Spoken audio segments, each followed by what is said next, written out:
Bonjour à tous, bienvenue à la chapelle évangélique Pentecôte en ligne. S'il vous plaît, prenez le temps de vous joindre à moi pour louer Dieu, parce que sinon, il y a juste moi qui serais béni dans la présence de Dieu, mais joignez-vous à moi, prenez le temps d'entrer dans la présence de Dieu. Et ce que je prie ce matin, c'est que sa présence envahisse votre salon, là où vous êtes, et que son amour vous fortifie, vous remplisse et vous rafraîchisse dans le nom de Jésus.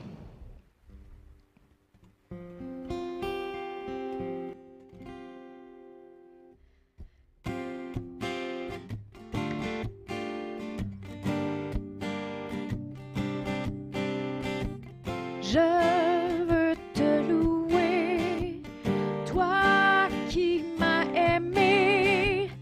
Comment m'exprimer pour te remercier?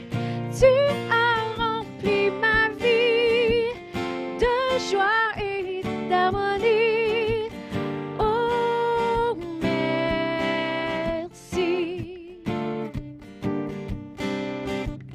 Je veux te louer, Papa, toi qui m'as aimé. Comment m'exprimer pour te remercier? Tu as rempli ma vie de joie et d'harmonie. Oh, merci. Merci. Merci, merci, merci. Je veux te louer, toi qui m'as aimé. Comment m'exprimer pour te remercier? Tu as rempli ma vie de joie et d'harmonie. Oh, merci. Tu as rempli ma vie de joie et d'harmonie. Oh, merci. Merci. Merci, merci, merci, Seigneur, merci.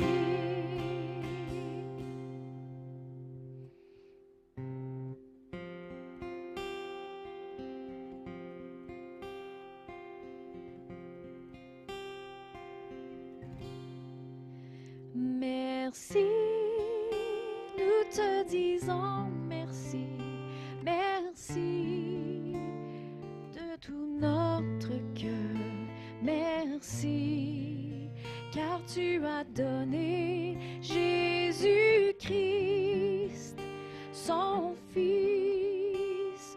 Merci, nous te disons merci, merci de tout notre cœur, merci, car tu as donné Jésus-Christ, ton Fils.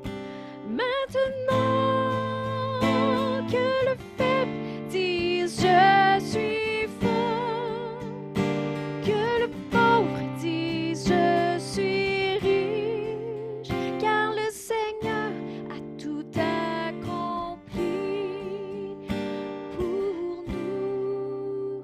Merci, nous te disons merci, merci de tout notre cœur, merci, car tu as donné Jésus-Christ, ton Fils. Merci, nous te disons merci, merci de tout notre cœur, merci, car tu as donné Jésus-Christ, ton Fils. Maintenant que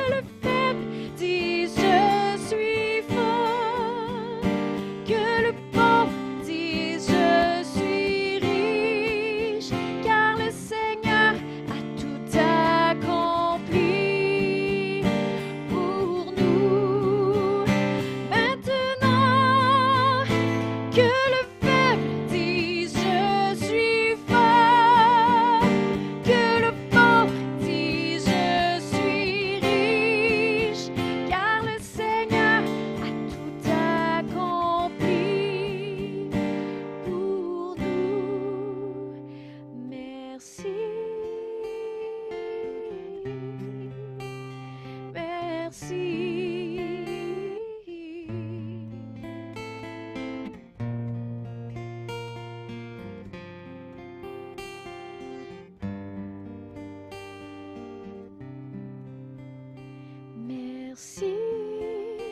nous te disons merci, merci de tout notre cœur, merci, car tu as donné Jésus-Christ, ton Fils. Maintenant que le faible dise je suis fort, que le pauvre dise je suis riche, car le Seigneur a tout accompli pour nous. Maintenant que le faible dise je suis fort, que le pauvre dise je suis riche, car le Seigneur a tout accompli pour nous. Merci.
Victoire au Seigneur de la vie,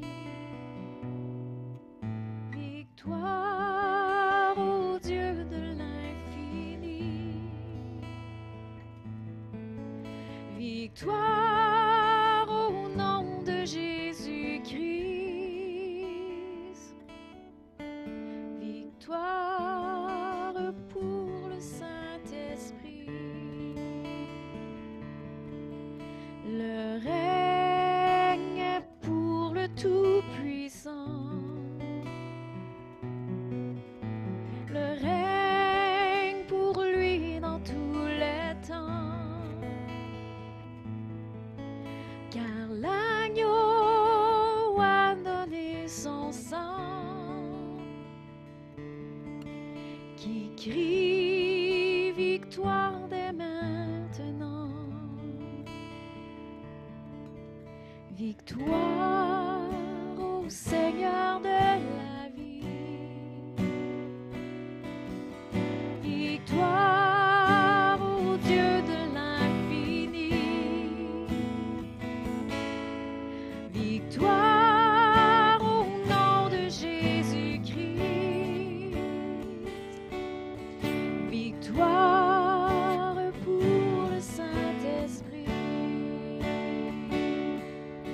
Son nom est parole de Dieu. Il juge et règne dans les cieux. Il est le lion de Juda qui a triomphé du combat. Victoire, victoire au Seigneur de la vie, victoire au Dieu de l'infini, victoire au nom de Jésus-Christ, victoire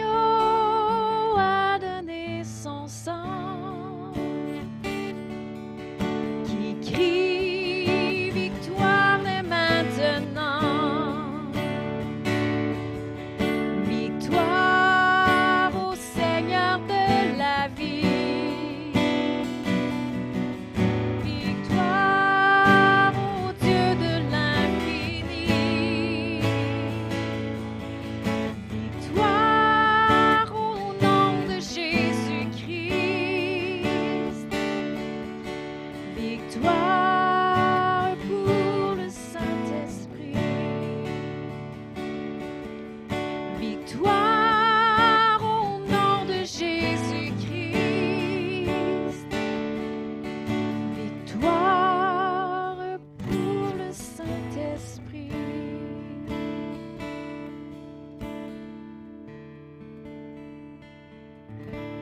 Alléluia. Merci Seigneur pour ta victoire. Nous la déclarons dans nos vies, dans nos familles, sur cette Église. Dans le nom de Jésus. Amen. Bonjour à tous et bienvenue à cet enregistrement de ce dimanche 24 janvier 2021. Bonjour, bonjour à tous. Je suis content de pouvoir venir à vous par Internet. Alors, ce matin, je vais commencer par quelques petites annonces. Concernant les fêtes et les anniversaires, nous avons la fête de Daniel Dumont, le 29 janvier. Alors, bonne fête, Daniel. Et je n'ai pas d'autres fêtes et d'anniversaires pour cette semaine, il me semble. Alors, ça, c'est pour nos fêtes et nos anniversaires. Alors, bonne fête encore, Daniel. Si vous connaissez Daniel, qui est assis dans les rangées d'en avant, là, vous pouvez envoyer un petit messenger. Alors, c'est comme ça. Deuxième chose, l'éducation chrétienne, donc l'Église des enfants, fonctionne encore nos dimanches matins. Et vraiment super, le fun. On fait ça par Teams. Donc, les enfants se connectent avec la personne qui est en charge de faire la leçon. Et c'est vraiment super le fun. Les vidéos sont tellement drôles. On se fait un fun de rire, surtout de moi, mais d'autres personnes aussi. C'est vraiment drôle. Donc, on continue. C'est important que les enfants soient enseignés dans la parole de Dieu, comme nous, on continue pour les moins jeunes. Fait que ça, c'est pour les dimanches matins. Autre chose aussi qui a recommencé, c'est la jeunesse le vendredi soir. C'est par Teams aussi, donc c'est encore par Internet pour l'instant. Donc, c'est encore par invitation. Donc, que vous soyez parents ou grands-parents, puis vous avez des petits-enfants ou des enfants, et vous voudriez que vous écoutez ça, puis voir qu'il y a de l'école du dimanche le dimanche et qu'il y a de la jeunesse le vendredi soir, contactez-moi. Et on va vous envoyer un lien, on va vous expliquer comment on fonctionne pour ces enseignements-là pour les enfants. Alors, n'hésitez pas à nous contacter. Ensuite de ça, pour les offrandes du matin, j'ai juste un passage. J'ai sorti Proverbe 3 au verset 9 et 10. Qui nous dit ceci, vous le connaissez, mais c'est le fun de se remémorer pourquoi, puis qu'est-ce qu'on fait, pourquoi qu'on donne de l'argent à Dieu comme ça. C'est important de savoir, d'avoir un verset qui couvre qu'est-ce qu'on fait, qui nous dit dans Proverbe 3 au verset 9, qui nous dit « Honore l'Éternel avec tes biens et avec les prémices de tout ton revenu, alors tes greniers seront remplis d'abondance et tes cuves regorgeront de moût. » Alors, la parole est claire. Plus, c'est sûr qu'il y en a plein de versets, mais dans le sens que si on honore Dieu avec cette partie-là de notre vie, il va nous honorer en retour. Parce que la parole nous dit que si on honore Dieu, il va nous honorer. Puis, je pense qu'il va respecter sa parole. Alors, vous pouvez être confiants, soyez fidèles à vos dîmes, offrandes et aumônes, et regardez Dieu agir en votre faveur. Amen. Alors, ça, c'était pour les dîmes et les offrandes. Vous avez peut-être en ligne le lien qui vous dit comment donner par paiement direct, choses comme ça. Virement Interact, c'est-à-dire, excusez-moi. Si vous voulez encore le faire par chèque ou par argent, c'est comme d'habitude, comme vous êtes habitué de faire. Si vous avez encore des questions, continuez à contacter moi et M. Charbonneau. Donc, nous allons vous aiguiller vers la manière la plus facile pour tout le monde qu'on puisse se communiquer ces choses-là. Alors, c'était pour les annonces de ce dimanche matin. Alors, je vais commencer le message que j'ai. Je l'ai intitulé, il faut que je donne toujours un titre, hein, mais je pense que c'est la suite du message de 2 semaines. Donc, je l'ai intitulé « Par la foi, mais numéro 2 ». Alors, si on fait une petite révision rapidement, on avait vu que c'est par la foi qu'on va faire plein de choses différentes des gens de ce monde. Alors, mon verset principal, mon verset thème que j'avais utilisé, c'est dans 1 Jean 5 au verset 4, qui nous dit « Parce que tout ce qui est né de Dieu triomphe du monde, et la victoire qui triomphe du monde, c'est notre foi. » Alors, c'était le verset que j'avais pour l'enseignement de il y a 2 semaines. Ce qui va triompher du monde, c'est notre foi. Ce qui va faire la différence dans notre vie par rapport à quelqu'un qui n'est pas chrétien, c'est notre foi. Et ce qui va faire aussi la différence entre un chrétien qui n'agit pas sur la parole et un chrétien qui va agir sur la parole, c'est aussi notre foi. Parce qu'on a une partie à jouer dans l'équation. Ce n'est pas tout dans les mains de Dieu. Dieu nous demande de faire certaines choses. Et on a vu dans Hébreux 11 que tous ces gens-là ont fait plein de choses, des choses prodigieuses, et ils l'ont fait par la foi. Puis là, on a vu de Abraham jusqu'à tous les gens qui sont dans Hébreux 11, on l'a quasiment fait au complet, que tous ces gens-là l'ont fait par la foi. Et on avait dit aussi que le mot « par la foi », une traduction de dire « par la foi », c'est d'avoir confiance en Dieu, d'avoir confiance qu'il va accomplir sa parole. Donc, avoir la foi et avoir confiance en la parole de Dieu, c'est un synonyme. Donc, c'est la même chose qu'on peut le remplacer dans la parole. Donc, si on voit par la foi, ils ont fait ci. Donc, par la confiance en Dieu et en sa parole, ils ont fait cet exploit-là. Et c'est ce qu'on a regardé la dernière fois que j'étais avec vous, c'est que c'est par la foi en Dieu et en sa parole que nous autres aussi, il faut qu'on agisse pour avoir des victoires, parce qu'on veut voir plus de victoires. Une autre chose qu'on a vue, c'est que nous devons garder la semence de la parole de Dieu, la protéger dans nos cœurs pour qu'elle puisse être efficace. Et on avait regardé la parabole des terrains. Et aujourd'hui, je vais même lui retourner parce qu'il faut que je retourne. Vous savez, des fois, quand on parle de la parole, il faut faire un petit peu de défrichage, un petit peu avant de pouvoir arriver où est-ce qu'on veut aller. Donc, ça se peut que ça soit un petit peu des versets que vous avez déjà vus, mais vous allez voir, on s'en va quelque part de précis avec ça. Il y a une raison pourquoi je vais rapporter certains versets. Alors, on s'en va vers cette direction-là. C'est important que l'on protège la semence qui va avoir été semée en nous. Et c'est avec ça qu'on va pouvoir aller de l'avant et être sûr qu'on va avoir des résultats avec notre foi. Bon, ce matin, je vais commencer sur une autre lancée je vais vous l'apporter comme ça. Est-ce qu'il y en a parmi vous qui m'écoutez ce matin qui vous êtes déjà senti que c'est comme si la parole de Dieu n'avait pas fonctionné dans votre vie? Ça vous est-tu déjà arrivé? Ou est-ce que vous connaissez quelqu'un qui vous a dit, écoutez, je me suis appuyé sur la parole de Dieu, puis non, ça n'a pas fonctionné? Et la réponse, c'est que ça se peut que ça ressemble que comme si la parole de Dieu n'a pas fonctionné. Et c'est ce qu'on va aller faire un petit chemin de détour ce matin, c'est qu'on va examiner, ça se peut-tu vraiment cette affaire-là? Et on va faire une petite différence entre est-ce que c'est vrai ou est-ce que ça semble-t-il que ça n'a pas fonctionné? Parce qu'on veut avoir des résultats. Si vous êtes comme moi, là, moi, je suis rempli de questions et de questions et de questions. Moi, j'aimerais ça que tout soit en mathématiques claires, 1 + 1 = 2, puis ça donne ça. Mais la parole de Dieu, c'est un peu comme ça aussi. Si on prend le temps de demander à Dieu, Seigneur, éclaire-moi, montre-moi comment que je fais pour arriver à cette situation-là, aide-moi dans ci, aide-moi dans ça, bien, il va le faire. Ce n'est pas plus compliqué que ça. C'est juste que la parole nous dit qu'il faut s'approcher de lui et il s'approchera de nous. Donc, Dieu, il ne nous obligera pas à faire des choses. Il ne nous obligera pas à marcher par la foi, à lire notre parole, à faire... Il ne nous obligera pas.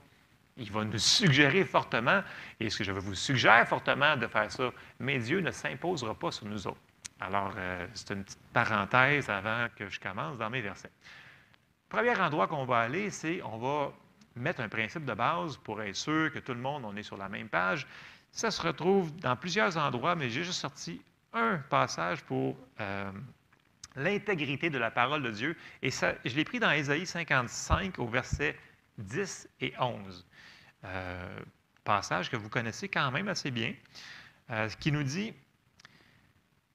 verset 10 dans Ésaïe 55, qui nous dit « Comme la pluie et la neige descendent des cieux, il n'y retourne pas sans avoir arrosé, fécondé la terre et fait germer les plantes, sans avoir donné de la semence au semeur et du pain à celui qui mange. » Verset 11. « Ainsi en est-il de ma parole qui sort de ma bouche, elle ne retourne point à moi sans effet, sans avoir exécuté ma volonté et accompli mes desseins. » Le passage ici, il est très, très clair. Puis, dans plein d'autres versets qui nous dit dans la parole que la parole de Dieu ne peut pas faillir.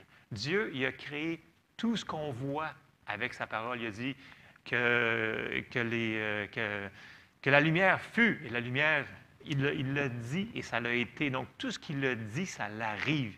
Donc, sa parole ne peut pas retourner, comme on vient de voir, à lui sans avoir accompli ses desseins.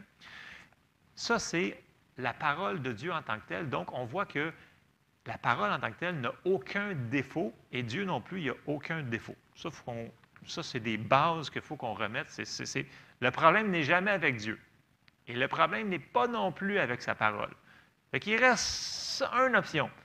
Est-ce que ça peut être de notre côté, du côté du receveur? Okay? Dieu, il a donné, Dieu, il a lancé la parole, nous devons l'attraper, la capturer. Est-ce que ça pourrait peut-être être nous autres, des fois, qu'il faudrait qu'il fasse des choses de différentes? Je vous lance la question ce matin. Si je retourne dans mon verset, au verset 11, dans Ésaïe, ça nous dit « Ainsi en est-il de ma parole qui sort de ma bouche. » Et ce matin, c'est un principe qu'on va aller voir souvent, je vais souvent l'effleurer, vous allez voir, qui sort de ma bouche. Nous allons comprendre que la foi doit être verbalisée. Et je n'irai pas trop loin en avant, là, mais vous allez comprendre avec les versets qu'est-ce que je veux dire par là. Donc, on sait que le problème, il n'est pas avec Dieu. Ce n'est pas sa parole le problème. On va aller voir un verset qui, vous connaissez très bien aussi, c'est dans Romains 10, 17.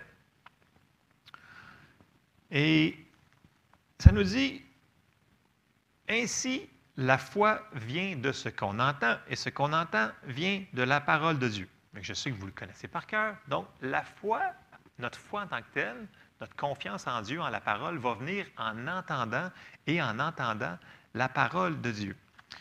Ça, c'est bien. Ce qu'il faut comprendre, c'est que cette foi-là, il va falloir la relâcher avec nos paroles. Et on va embarquer dans d'autres versets.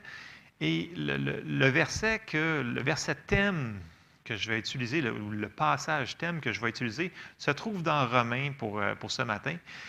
Et on va voir ici, dans ces 3 versets-là, le principe fondamental sur lequel la foi fonctionne. Et c'est vraiment un principe qu'on voit à travers partout, mais là, il est tellement clair, il est tellement important que vous allez voir qu'est-ce que je veux dire par là. On va commencer à lire dans Romains 10 au verset 8 qui nous dit « Que dit-elle donc?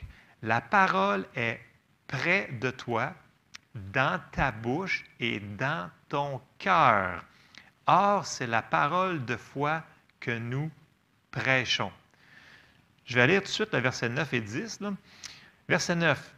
« Si tu confesses de ta bouche le Seigneur Jésus, et si tu crois dans ton cœur, il n'a pas dit ici si tu crois dans ta tête, si tu penses dans ta tête que ça a de l'allure. Non, il dit si tu crois dans ton cœur que Dieu l'a ressuscité des morts, tu seras sauvé.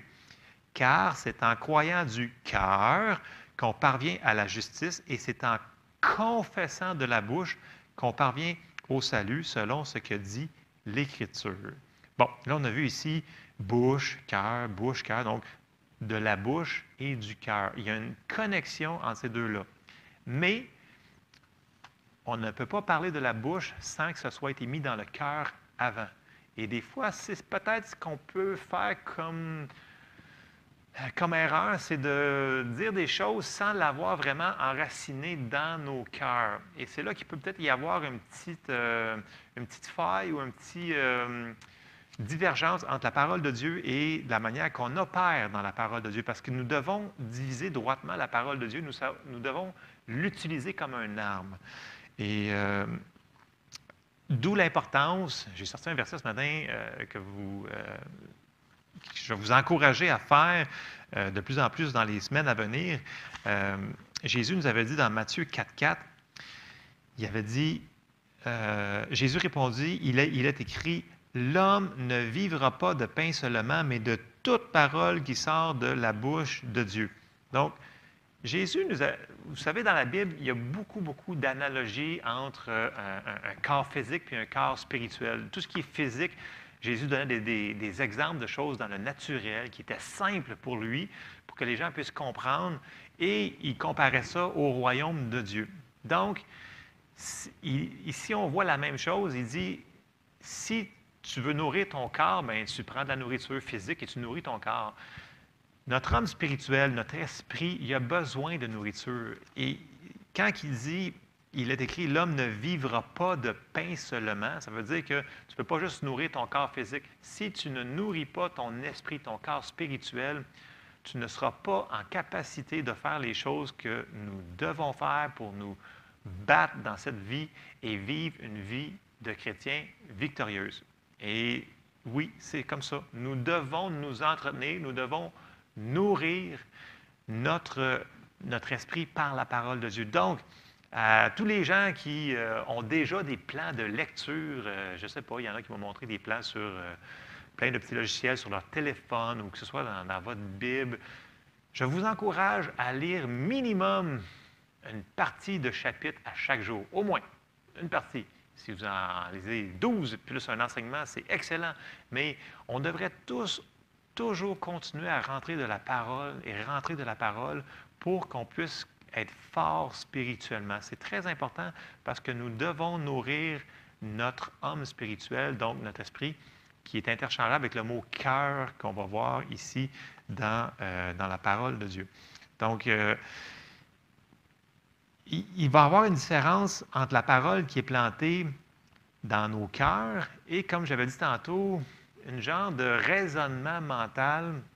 Vous savez, des fois, je vais parler à des gens puis je vais leur expliquer certaines choses qui sont des vérités spirituelles fondamentales. Et pour moi, c'est clair, c'est dans mon cœur. Puis l'autre personne, des fois, va me dire « Ouais, c'est correct, c'est ça. » Mais pour elle, c'est un fait qui est juste un fait mental. C'est pas acquis. Elle ne s'est pas nourrie de la parole pour comprendre. Et là, je vois qu'il n'y a pas vraiment d'accord. Et ça, c'est là qu'il devient souvent le problème. Et je ne parle pas de gens qui sont à l'extérieur de l'Église. Je parle d'un chrétien, là. Je parle de quelqu'un qui devrait se nourrir et connaître sa parole, mais il faut que ça finisse par descendre dans notre cœur. Et là, je vais retourner dans ma parabole du semeur qu'on avait vue il y a 2 semaines, et on va aller voir encore la parabole des terrains et donc cœur. Parce qu'en réalité, les terrains, c'est notre cœur et l'importance que ça a par rapport à notre marche de foi. Alors, on va retourner dans Luc au chapitre 8 et on va aller au verset 5. Et là, Jésus, il va commencer à dire la parabole. Et on va commencer, verset Luc 8, 5.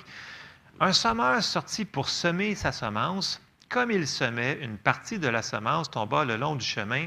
Elle fut foulée aux pieds et les oiseaux du ciel la mangèrent. » Vous pouvez retrouver aussi cette même parabole-là dans Matthieu 13, je crois. Donc, elle est dans plusieurs endroits dans la Bible. C'est très important comme parabole. Si on comprend celle-là, on comprend beaucoup de choses par rapport à notre vie de foi. Je continue au verset 6. « Une autre partie tomba sur le roc. Quand elle fut levée, elle sécha parce qu'elle n'avait point d'humidité. » Verset 7. « Une autre partie tomba au milieu des épines. Les épines crurent avec elle et l'étouffèrent. Une autre partie tomba dans la bonne terre. Quand elle fut levée, elle donna du fruit au centuple. Après avoir ainsi parlé, Jésus dit à haute voix que celui qui a des oreilles pour entendre, entende. » C'est un peu bizarre comme comme phrase parce que tout le monde qui était là, il y avait des oreilles. OK? Donc, mais il dit que celui qui a des oreilles pour entendre, entende. Puis on sait que la foi vient de ce qu'on entend, et ce qu'on entend vient de la parole de Dieu. Donc, il aurait dû comprendre. Mais il y en a là-dedans qui n'ont pas compris. Et là, verset 9, ça nous dit, ses disciples lui demandèrent ce que signifiait cette parabole.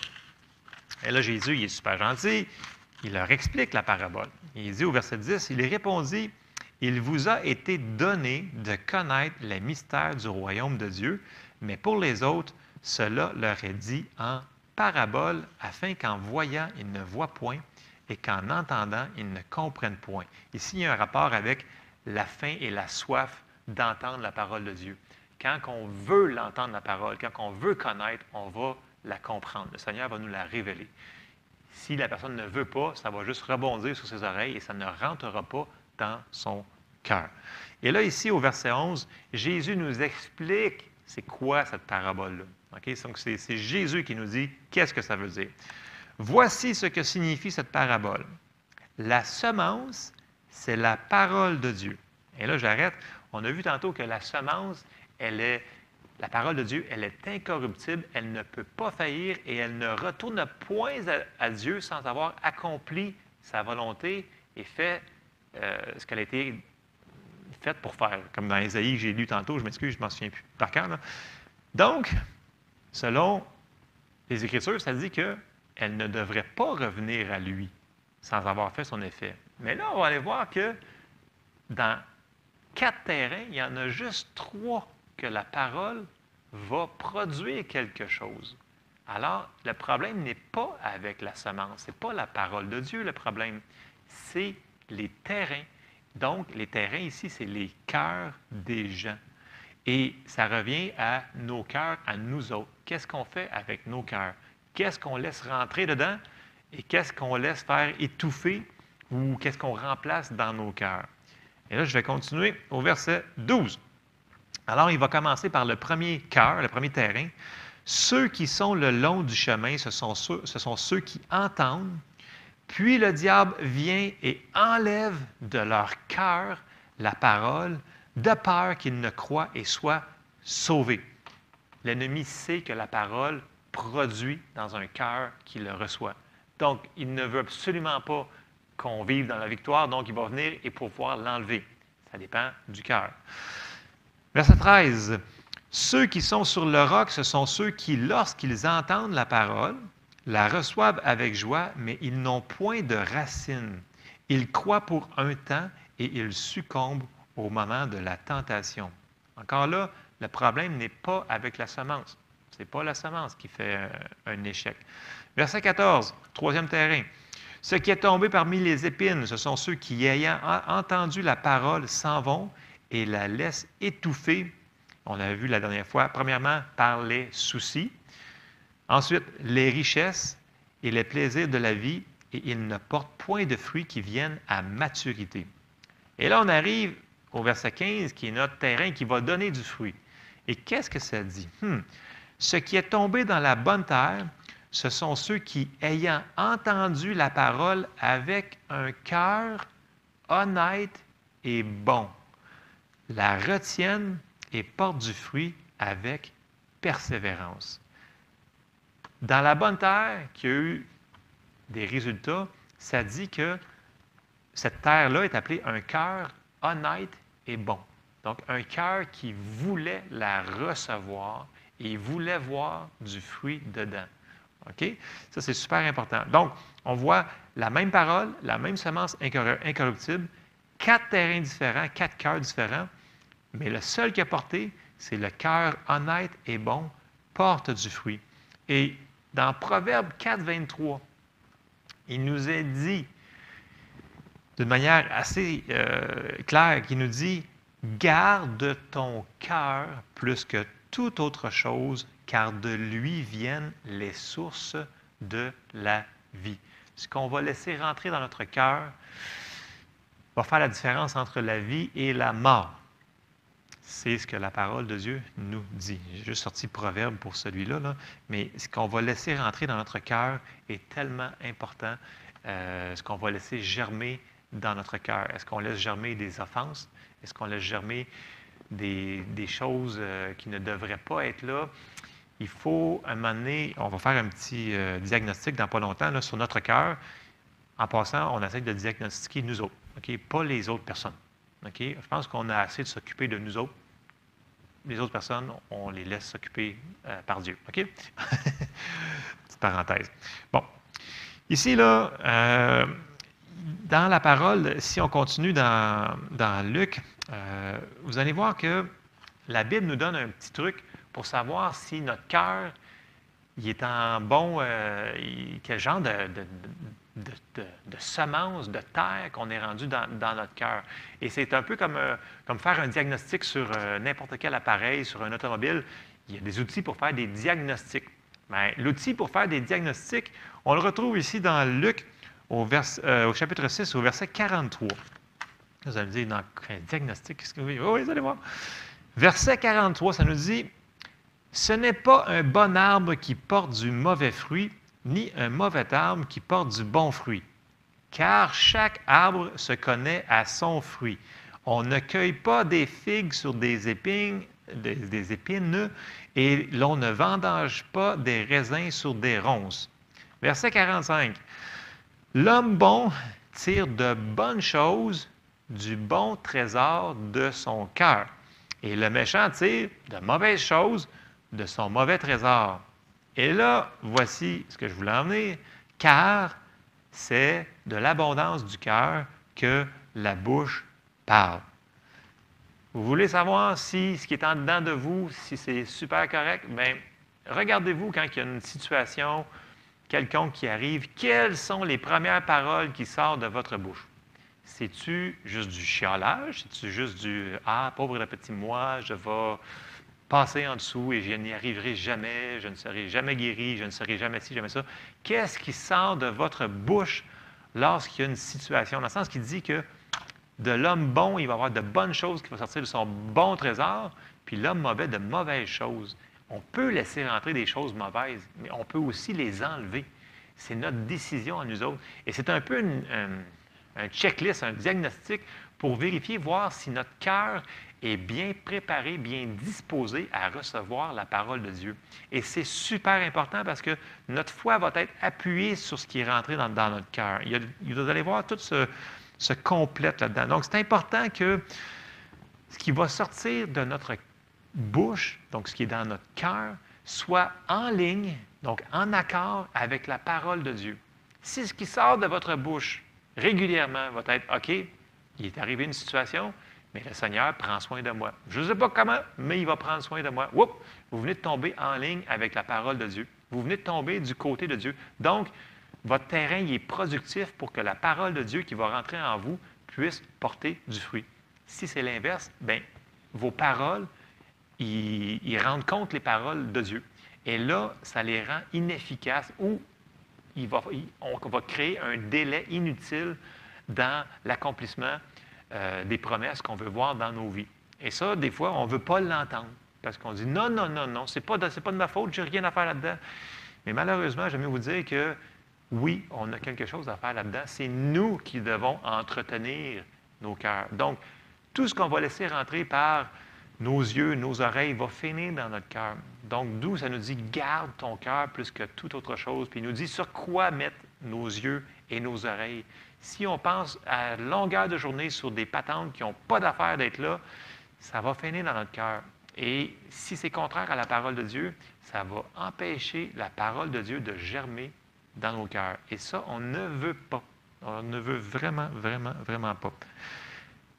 Donc, une fois qu'on va avoir fait notre diagnostic, puis on voit qu'on a des petites épines enlevées ici et là, on va voir que... Puis, tu sais, on demande à Dieu, « Seigneur, aide-moi, là, tu vois, là, j'ai de la misère dans cette situation-là. » Parce qu'on est toujours plus fort dans certaines situations ou certaines régions que d'autres, d'une personne à l'autre. Puis, c'est pas interdit de dire, « Seigneur, aide-moi, tu vois, je regarde les paroles qui sortent de ma bouche, je vois qu'il y a un problème, il faut que je change de quoi, aide-moi. » Et tout de suite, il va vous aider. Vous allez percevoir éventuellement qu'est-ce qui pourrait faire obstacle à ce que la parole soit sans équivoque, sans entrave dans notre vie. C'est ce qu'on veut tous. On veut tous avoir des résultats. On veut tous la même chose. Dieu veut. Mais on a une volonté. Il ne peut pas passer par-dessus les principes de foi qu'il a mis dans le monde. Donc, une fois qu'on a fait le ménage, là, on va pouvoir passer par comment agir sur notre foi. Et on va faire un petit croche par Marc 11. Et oui, Marc 11, c'est un incontournable pour la foi. Hein. Parce qu'on a dit tantôt qu'une fois qu'elle est dans notre cœur, il va falloir qu'on la relâche par des paroles. Et un des meilleurs exemples, c'est dans Marc 11, on voit Jésus qui arrive, qui est confronté devant une situation qui est contraire. Le figuier ne portait pas de fruits. Et là, il a parlé au figuier, puis le figuier, il a séché. Et là, les disciples sont « Ah, qu'est-ce qui s'est passé? » Et on arrive au verset 22. Et dans Marc 11, ça nous dit, verset 22, « Jésus prit la parole et leur dit, « Ayez foi en Dieu. » Il y a d'autres traductions qui disent « Ayez la foi de Dieu. » Donc, ayez confiance que la parole de Dieu fonctionne, peu importe comment on veut le phraser ici. « Ayez foi en Dieu » dans la Louis II. Verset 23, « Je vous le dis en vérité. » Même s'il n'aurait pas mis « en vérité », juste « je vous le dis », ça aurait été assez, mais il dit « Je vous le dis en vérité. Si quelqu'un dit à cette montagne, « ôte-toi de là et jette-toi dans la mer », et s'il ne doute point, pas dans sa tête, dans son cœur, parce que des fois, on peut avoir un cœur rempli de foi, mais avoir du doute dans la tête à cause des circonstances que l'on voit. Mais la foi va fonctionner pareil. C'est dans le cœur que ça se passe, cette affaire-là. Et s'il ne doute point en son cœur, mais croit que ce qu'il dit arrive, il le verra s'accomplir. OK? Je vais continuer mes versets, mais je vais retourner à ces deux passages-là. Verset 24. Là, il embarque sur la prière de la foi. C'est pourquoi je vous dis, tout ce que vous demanderez en priant, croyez que vous l'avez reçu. Pas que vous allez le recevoir. Il dit, croyez que vous l'avez reçu au moment où vous priez et vous le verrez s'accomplir.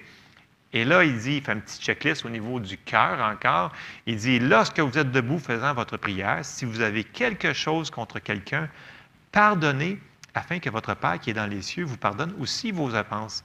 Mais il n'a pas commencé par la prière. Il a commencé par les confessions. Et c'est là des fois que j'ai rien contre la prière, c'est pas ça qu'on enseigne ce matin. Là. Ce que je veux dire, c'est que souvent, on va prier, et c'est excellent, il faut prier, il faut avoir une vie de prière constante. Ça dit prier sans cesse. Bon, OK, ça c'est bon, on est d'accord là-dessus. Mais Jésus il a dit aussi qu'il fallait qu'on parle. Il faut faire des confessions. Et ici, dans Marc 11, 22, qui est très connu pour la foi, il commence par une chose. Il dit, je vous le dis en vérité, si quelqu'un dit à cette montagne, il n'a pas dit si quelqu'un prie à cette montagne. Si quelqu'un prie à Dieu de tasser cette montagne, il a dit de parler à la montagne. Qui? Nous autres.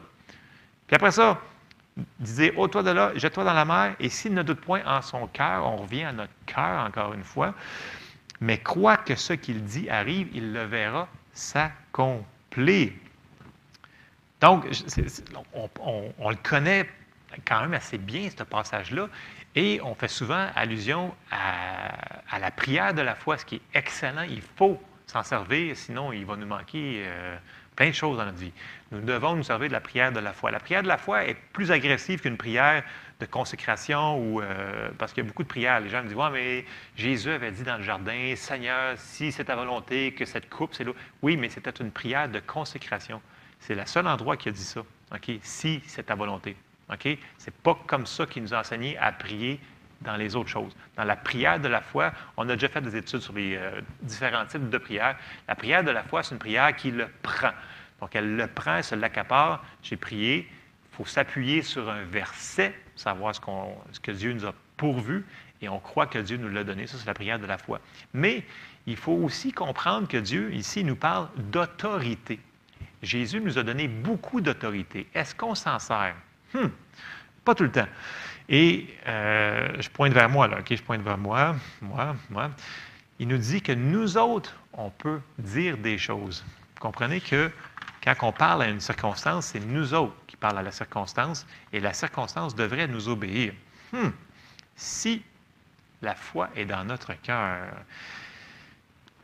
si on veut avoir des résultats, nous devons utiliser notre foi comme une arme et la relâcher par des paroles qui sont en accord avec la parole de Dieu.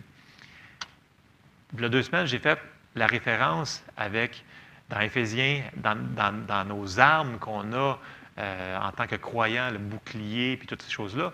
Mais je n'ai pas mentionné que l'épée de l'Esprit, c'est quoi dans Éphésiens 1, 17? C'est la parole de Dieu. Donc ça, c'est notre épée offensive. Et il faut qu'on s'en serve.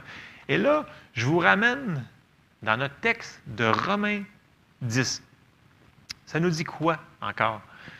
Bien, dans Romains 10, puis là, je vous mets quand même en contexte, c'est la manière avec laquelle nous avons été sauvés. C'est en exécutant à la lettre Romains 10, 8, 10, c'est de la manière qu'on a été sauvés. OK? Si c'est bon, si ce principe biblique-là est bon pour le plus grand miracle qu'on n'aura jamais, pourquoi qu'il serait différent pour toutes les autres choses que Dieu nous a déjà données, pourvues et payé le prix? D'ailleurs, même le mot ici, sauver, c'est le mot soteria, ça veut dire rien qui manque, ça veut dire complètement. Ça inclut la guérison, ça inclut toutes les choses qu'on n'avait pas avant qu'on soit né de nouveau. Donc, c'est complet. Donc, le principe biblique ici, il est très important. On va le relire, Romains 8, versets 8 à 10. Il dit, « Que dit-elle donc? La parole est près de toi, dans ta bouche et dans ton cœur. Or, c'est la parole de la foi que nous prêchons.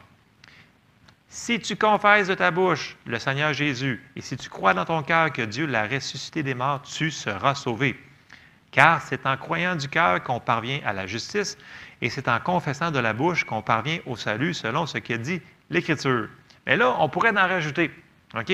On pourrait dire, car c'est en confessant de la bouche qu'on parvient à la guérison, car c'est en confessant de la bouche qu'on arrive à la délivrance, car c'est en confessant de la bouche qu'on arrive à la prospérité, car c'est en confessant.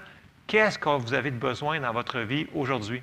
Bien, il va falloir, des fois, que vous le confessiez de votre bouche. On a souvent parlé dans l'année dernière, surtout dans les études du mercredi soir, l'importance de nos confessions de foi, ce que l'on confesse, de prendre un temps dans notre journée puis de confesser la parole de Dieu sur nos vies, sur les gens qu'on aime, sur nos enfants, sur nos amis, sur nos frères et nos sœurs dans l'Assemblée, de confesser la parole de Dieu et quelle puissance que ça a. Voyez-vous le rapport avec la foi? Tout est relié ensemble. Quand l'on confesse la parole de Dieu, quand elle est descendue dans notre cœur, voyez-vous, Romains 8, 10, là, il n'a pas commencé par la confession. Il a dit que la parole devait être en premier de tout. Il faut que la parole soit où? Dans notre cœur. Et c'est là le problème souvent, c'est qu'on dit, ouais, mais la parole, elle n'a peut-être pas fonctionné. Est-ce que la parole, elle avait eu le temps d'être dans notre cœur avant qu'on la confesse? Parce que oui, c'est arrivé à tout le monde, c'est arrivé à moi des centaines de fois que nous avons mis la parole en application, puis on n'a comme pas vu ce qu'on voulait voir ou de la manière qu'on voulait voir, ou ça n'a pas été à la vitesse qu'on l'avait. Est-ce que notre cœur était nourri de la parole de Dieu? Moi, je peux vous dire souvent que des fois, non. Mettons qu'il arrive une situation d'urgence, puis là, bien, tout d'un coup, j'ai besoin d'une telle chose. Bien, si ma foi, mon cœur n'était pas nourri dans cette situation-là, j'étais un petit peu dans un désavantage. Donc, d'où l'importance de continuer de se nourrir de la parole, de toujours continuer à entendre la parole de Dieu, d'entendre des enseignements sur la parole de Dieu et d'entendre la parole de Dieu souvent sur des sujets comme la guérison, que ça nous appartient, sur l'autorité, sur comment vivre dans la paix, sur les finances, des choses qu'on devrait se nourrir. C'est comme un guide alimentaire canadien qui nous dit vous devez manger des céréales, des protéines, des fruits, des choses comme ça. C'est la même chose. Nous devons avoir une diète de la parole de Dieu qui est un petit peu globale, mais c'est des choses que nous devons toujours nous nourrir. Okay? On ne peut pas toujours avoir juste du dessert. Ça prend des protéines, toutes ces affaires-là. Donc, c'est la même chose dans le domaine spirituel. Il y a des sujets, il y a des choses qu'on devrait toujours garder dans notre liste de lecture, d'enseignement et dans nos confessions aussi. Parce que ça passe par le cœur avant. La foi va venir de ce qu'on entend. Et là, quand elle est dans nos cœurs, nous pouvons ensuite la relâcher par nos paroles. Et non l'inverse. dans le verset, c'est clair, dans le passage qu'on regarde depuis ce matin, c'est qu'il faut en premier qu'elle ait germé dans notre cœur. Il va falloir qu'on la protège de toutes les choses qui vont vouloir, probablement, l'ennemi va vouloir tout de suite nous la voler. Non, non, non, non, non, ça, ce verset-là, c'est pas pour toi. Fait que tout de suite, il va vouloir l'enlever. Non, il faut falloir le tenir. Ensuite, par le temps. Donc, il va falloir, malgré s'il y a un délai, il va falloir continuer. Non, non, non, ce verset-là, il est pour moi, même si ça fait 2 semaines, même si ça fait 1 an, même si ça fait 20 ans, ce verset-là, il m'appartient. Puis pas la laisser étouffer par « Ouais, mais si ça n'arrive pas, les soucis, les tentations. » Toutes ces affaires-là, il faut les enlever. Il faut garder notre cœur et c'est là que notre foi va être efficace. Et surtout, quand on va la confesser avec la parole de Dieu, Dieu va arriver en arrière et il va pouvoir vraiment faire la manifestation plus rapide de la parole de Dieu. C'est important de prendre le temps de trouver les versets qui couvrent la situation dont vous faites face. Peu importe c'est quoi, fouillez dans votre Bible, trouvez les versets, mettez-les sur un papier, écrivez-les, mettez-les dans votre téléphone si vous n'avez pas de papier, mais il y en a qui ont juste des téléphones à ce temps. Mettez-les où est-ce que vous allez pouvoir le lire, c'est super important. Puis, tu sais, quand Jésus a dit, les disciples l'entendirent, il ne l'a pas juste murmuré quand il a dit au figuier, il l'a dit à haute voix. Donc, les confessions, là, c'est à haute voix. Bon, c'est sûr que vous êtes dans un endroit avec plein de monde, là, soyez un petit peu sage, ne faites pas vos confessions de foi devant tout le monde. Là. Vous pouvez aller dans votre chambre, tu sais, puis le faire dans votre auto. Très bon endroit pour faire des confessions, pour prier en langue, etc. Donc, c'est super important. Puis, je vous encourage ce matin, je sais que ça a l'air simple, là, mais nous devons rentrer la parole de Dieu tout le temps, tout le temps, tout le temps, et la laisser descendre dans notre cœur, la protéger à tout prix, cette parole-là, de ne pas laisser l'ennemi nous dire non, non, non, non, non, la parole de Dieu, dans cette situation-là, elle ne peut pas s'appliquer. Non, la parole de Dieu, elle s'applique tout le temps, même si la circonstance semble être contraire. Puis, souvenez-vous toujours une chose, là, mais parce que des fois, les gens me disent ouais, mais il faut vraiment que je fasse ça. Ben oui, il faudrait vraiment que tu fasses ça. Mais je ne suis pas capable. Bien, demandez à Dieu. Il va vous aider à être capable. Souvenez-vous toujours que Dieu, il n'est pas contre nous. Dieu, il est avec nous. Dieu, il est pour nous. Dieu, il est là pour nous aider. Il n'est pas là pour nous nuire. Et des fois, quand on voit qu'on manque de résultats, on peut lui demander, Seigneur, aide-moi, j'ai besoin d'aide. Et il va nous aider. Et après ça, il va probablement nous demander de faire certaines choses. Il va falloir peut-être être vouloir faire des petits correctifs ou des petits changements dans notre vie pour pouvoir vivre une vie de foi qui est en réalité une vie de victoire. On a tellement besoin de voir des choses se manifester dans notre vie, dans la vie des gens qu'on aime. Nous devons nous faire un devoir de la mettre, cette parole-là, dans nos cœurs et de la laisser sortir par nos paroles de notre bouche. Amen. Donc, c'était le message que j'avais pour vous ce matin. Je vais terminer en prière. Je vais demander au Seigneur qu'il nous aide à comprendre ces choses-là et que ça devienne vraiment une révélation dans nos cœurs et que l'on puisse marcher d'une manière comme le Seigneur il veut qu'on soit, c'est des chrétiens victorieux. C'est ce que l'on est supposé d'être et de marcher. Et le Seigneur le veut. Le Seigneur, il peut nous aider. Nous avons besoin de coopérer. Amen. Donc, je termine ce matin en prière. Seigneur, je te remercie parce que tu es avec nous, tu n'es pas contre nous. Seigneur, on te demande ton aide ce matin pour tous les gens qui écoutent cette parole-là ce matin, Seigneur, ou peu importe quand est-ce que vous allez l'écouter. Seigneur, on te demande ton aide. Dirige-nous, conduis-nous, montre-nous les choses que l'on doit ajuster. Montre-nous les choses qu'on n'a pas vues, que l'on doit faire pour que l'on puisse vivre d'une manière que toi, tu peux confirmer ta parole par des signes, des miracles et des prodiges dans nos vies. Seigneur, on te demande ton aide ce matin dans le nom de Jésus. Amen. Alors, je vous dis merci d'avoir été à l'écoute et je vous souhaite une bonne journée. À la prochaine. Soyez bénis. Au revoir.